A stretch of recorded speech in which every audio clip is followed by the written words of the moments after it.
ሉቃስ ወንጌል ምዕራፍ 10 ከ38 ጀምሮ ኢየሱስ ጌታ ሲሄዱም እርሱ ወደ አንዲት መንደር ገባ። ማርታ የተባለች አንዲት ሴት በቤት ተቀበለችው። ከማርያም ማርታና አላዛር ነበሩ። ተቀባዩዋ ማርታ ነች። ደግሞዋለሁ ሉቃስ ምዕራፍ 10 ቁጥር 38 ሲሄዱም እርሱ ወደ አንዲት መንደር ገባ። ማርታ የተባለች አንዲት ሴት በቤት ተቀበለችው።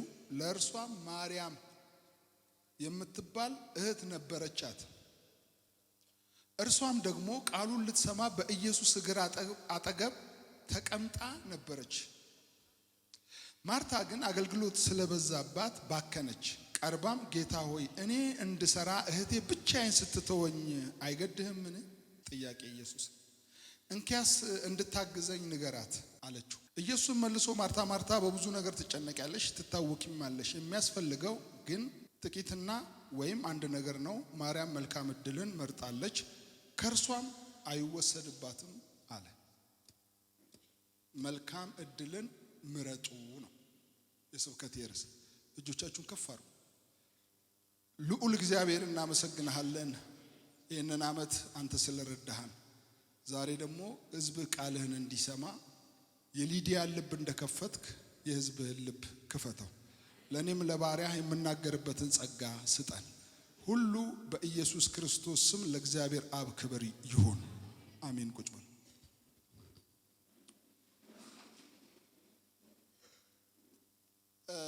ምርጫህ ነው ብልጫ። ታውቃላችሁ አይደል?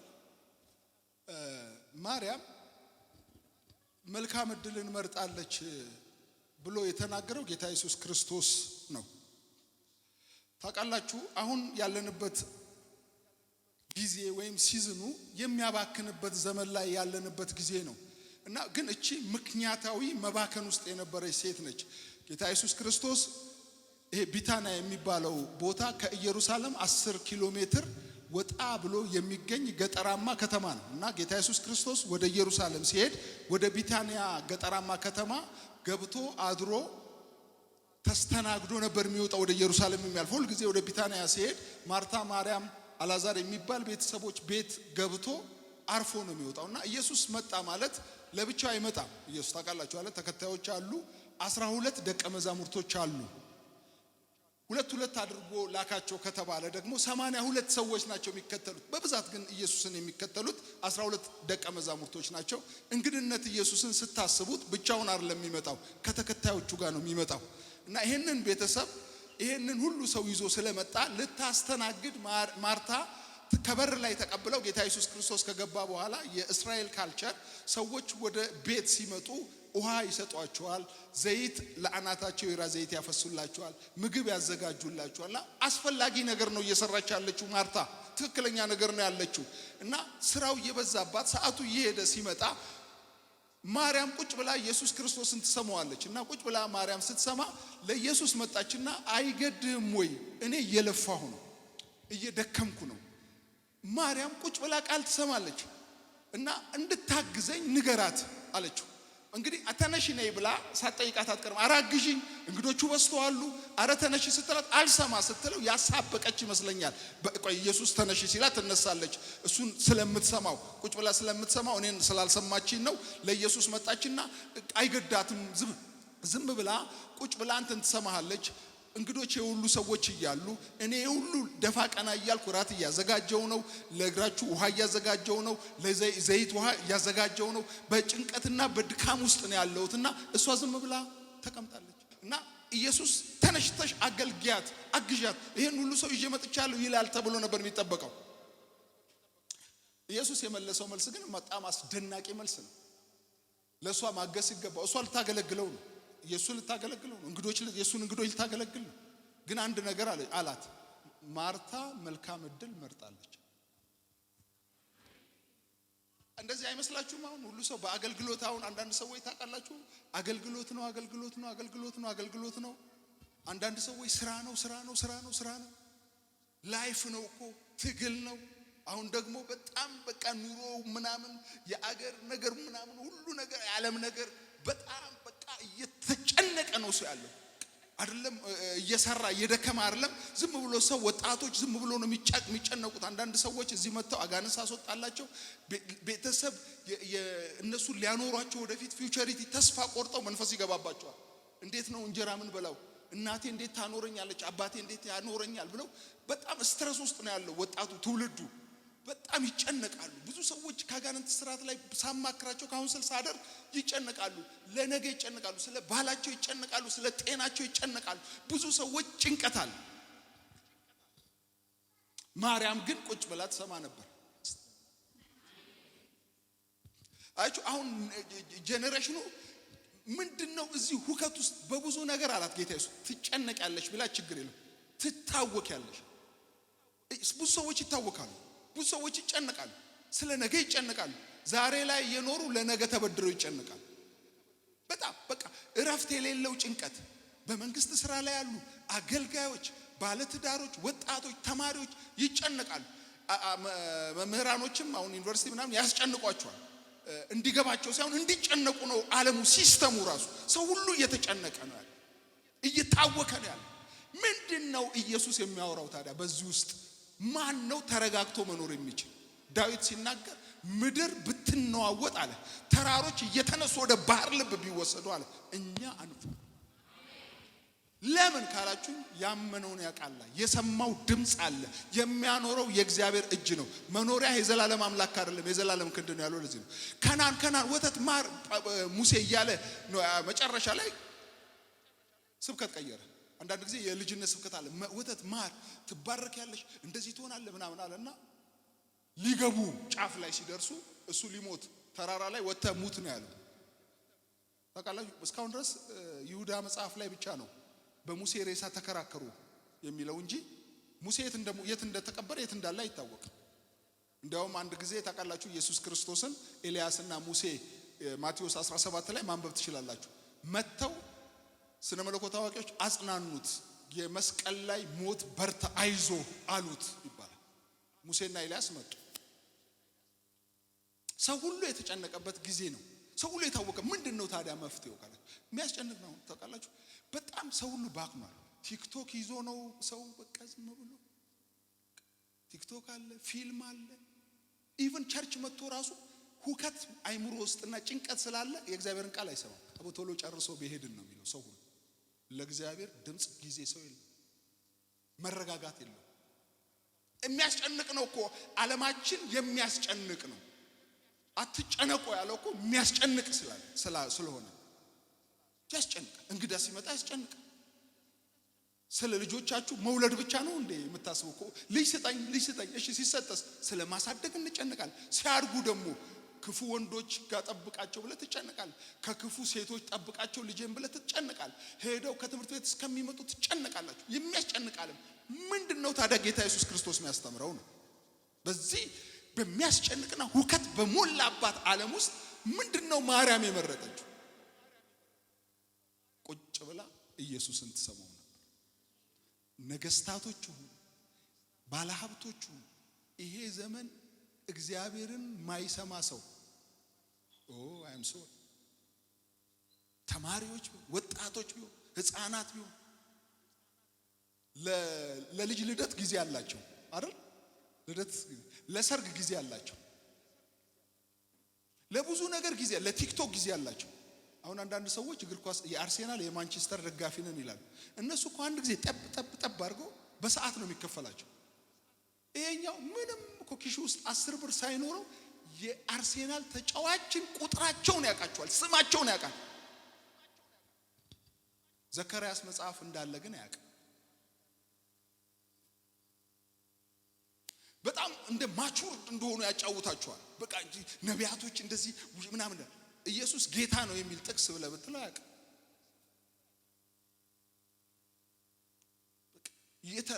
ቁጭ ብለህ መጽሐፍ ቅዱስ ዛሬ እስቲ በጌታ ፍቅር 3 ምዕራፍ ያነበበ ሰው ሁላችሁንም ብዙ ሰው ስለማታወጡ አልላችሁ።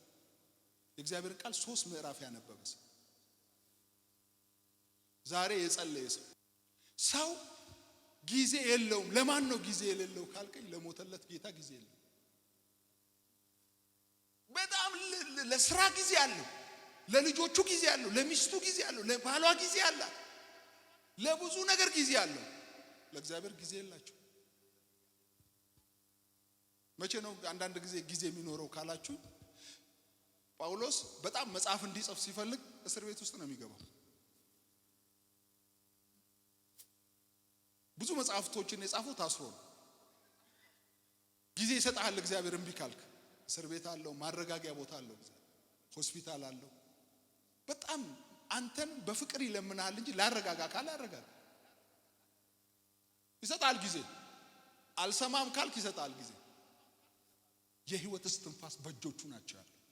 አይደለም አንተ እንደዚህ እፍ ብሎ ጭቃውን ነፍስ እንደዘራብህ ካለ የፈለገው ኦክሲጅን ቢደረግልህ አየር እጥረት ያጋጥማል።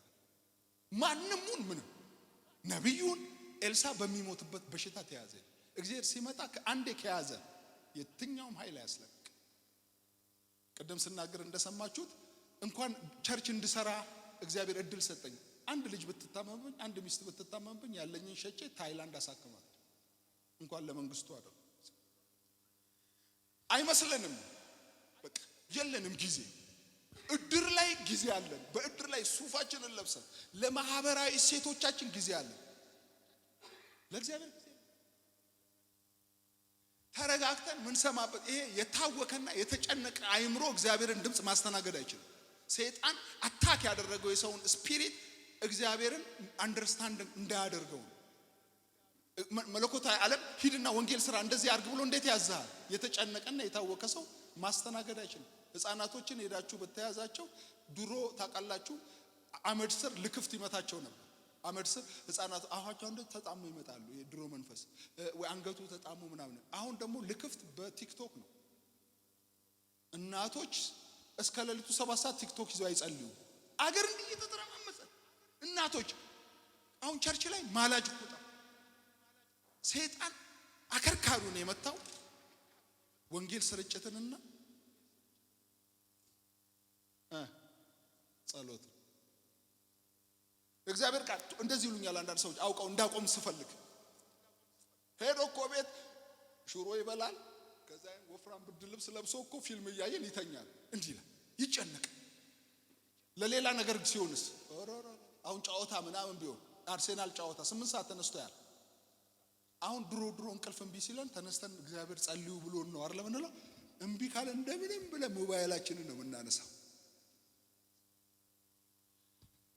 ማርታ ማርታ ማርታ ይላል የሰራዊት ጌታ እግዚአብሔር።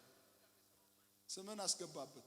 ማንም ሁሉ ወጣቶች፣ ህፃናቶች ሁሉ ማንም ዩኒቨርሲቲ ተማሪዎች፣ ትንሽ ባለትዳር ሆኖች ሁሉ ማናችሁም ስማችሁን አስገቡ። ስለምን ትጨነቃላችሁ? ትታወቃላችሁ። ይሄ ጭንቀትና ሁከት ያመጣው ምንድነው? እግዚአብሔርን ስለማንሰማ። እጅህን ያዝና እግዚአብሔርን ስማው በለው። በጌታ ይዤሃለሁ፣ ኢየሱስን ስማው።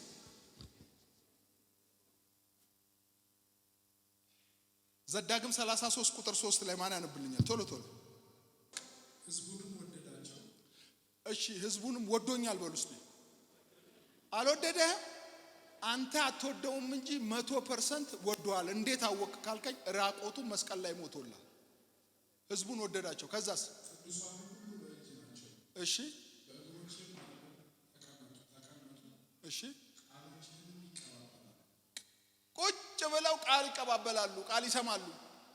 የተወደደ እግዚአብሔር ምህረት ያደረገለት ሰው ምንድነው መገለጫው ካለ ቁጭ ብሎ እግዚአብሔርን ቃል ይሰማል።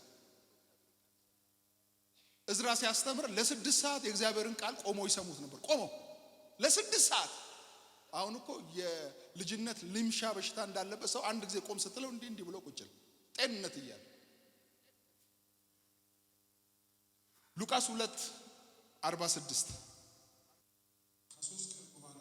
ከ3 ቀን በኋላ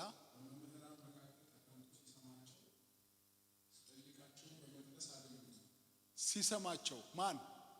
ኢየሱስ። በስንት ዓመቱ? በ12 ዓመቱ የሕግ መምህራኖች ጋር ቁጭ ብሎ እናትና አባቱ አብሯቸው ያለ መስሎ ሲሄዱ ሲመለሱ ሲሰማቸው ይላል። ኢየሱስ ከሰማ አንተ አትሰማም?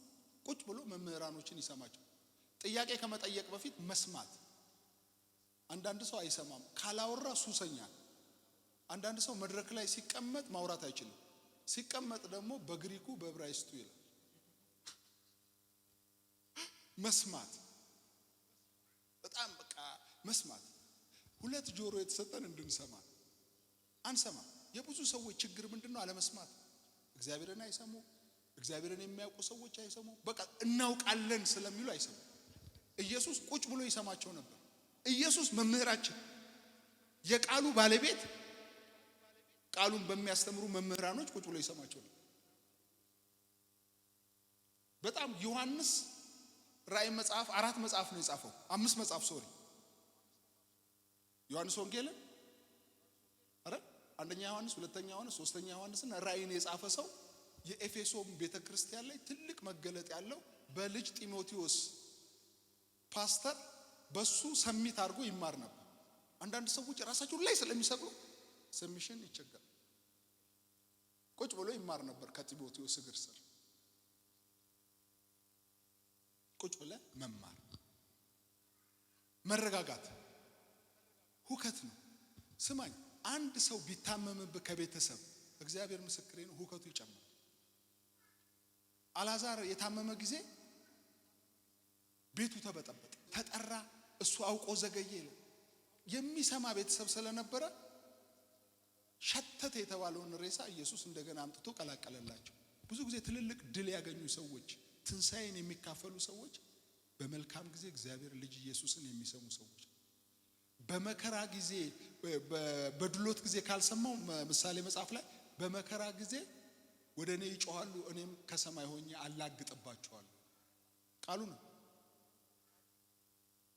መረጋጋት የላቸውም። እግዚአብሔርን የማይሰሙ ሰዎች መረጋጋት የላቸውም፣ አይረጋጉ። በጣም ጭንቀት ነው። ቁጭ ብለው ይሄዳሉ፣ እየሄዱ እንደገና ይሄዳሉ፣ እየነዱ ሰላም የላቸውም።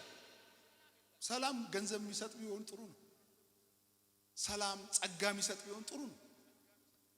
የለም ዓለም ሰላም መስጠት አትችልም። አሁን ደግሞ ዓለማችን ላይ በጣም የሚገርማችሁ ነገር መድኃኒት ሊፈውስ የማይችልበት ዘመን ውስጥ ነው ያለው። የትኛውም ሀገር አሁን አቅም አጥቷል። ለምንድን ነው መድኃኒት አቅም ያጣው ካላችሁ፣ እውነተኛውን መድኃኒት እግዚአብሔር ሊያከብረው ስለፈለገ፣ ተስፋችንን ኢየሱስ ላይ እንድናደርገው ስለፈለገ ዓለም አቅም አጣለች። ተስፋ የምታደርጉት ብዙ ነገር ከሆነ አቅም አጣለች አለ።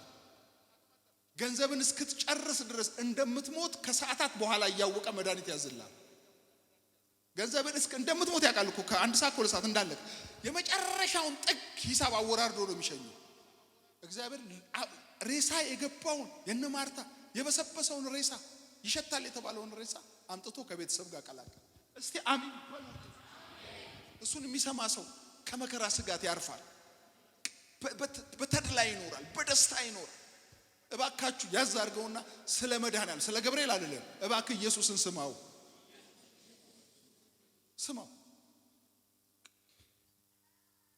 ያለመድነውን አንችልም።